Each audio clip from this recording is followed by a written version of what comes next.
Happy Taco Tuesday! Today we're going to be making a pork katsu taco. And here's everything you'll need: oil, salt, pepper, panko breadcrumbs, pork loin, 1 egg, flour, and look at the deal that I got on these pork loin chops. Like, what a steal. Anyway, get your tortillas. We're also going to make a katsu sauce, a quick one, and then some garnish that I'll add onto the tacos as well.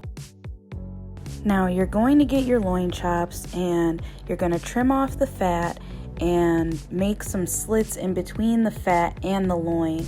This is going to help it just cook evenly and stay flat when you're cooking it.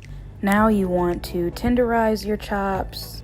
Take out all your frustration, get it all out, because you're going to want these to be nice and tender.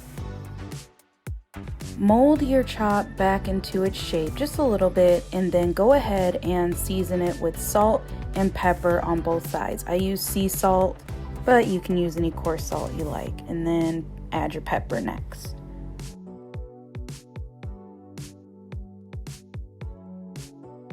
So now we've got our beautiful seasoned chop. We're going to go ahead and move on to adding half a tablespoon of oil to our egg. This is so the breading doesn't detach from your loin when you're deep frying.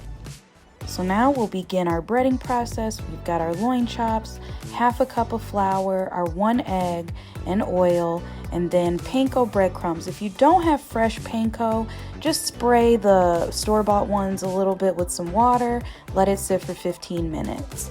So dust your chop in the flour and shake off all the excess, and move on to dunking it in the egg mixture, and then you're going to lay it over your panko.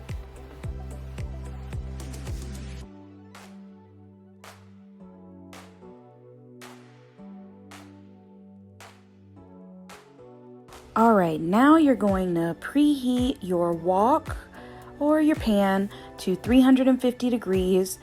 And here comes the fun part. So you're going to deep fry your chop 1 minute on each side. Then pull it out of that hot oil and set it on a wire rack to rest for 4 minutes. This process is going to allow us to cook it crispy on the outside without overcooking it. So then we're going to add it back into the oil and cook it for about 1 minute. Oh my God, look at that beautiful pork katsu. It looks so good. Okay, so now we're gonna go ahead and move on to making our katsu sauce. This sauce usually has a lot of components to it, but this is just the quick and easy way to do it. So you have ketchup, Worcestershire sauce, oyster sauce, and sugar. You're going to combine all of those together, and that's what's gonna make you a quick and easy katsu sauce.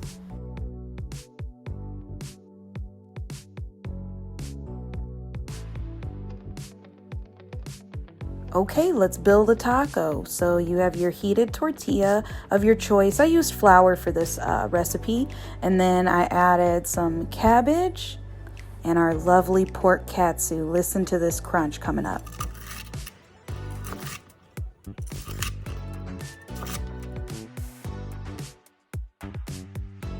Now you want to add some of that lovely katsu sauce on there, and you could even toss it in your cabbage as well.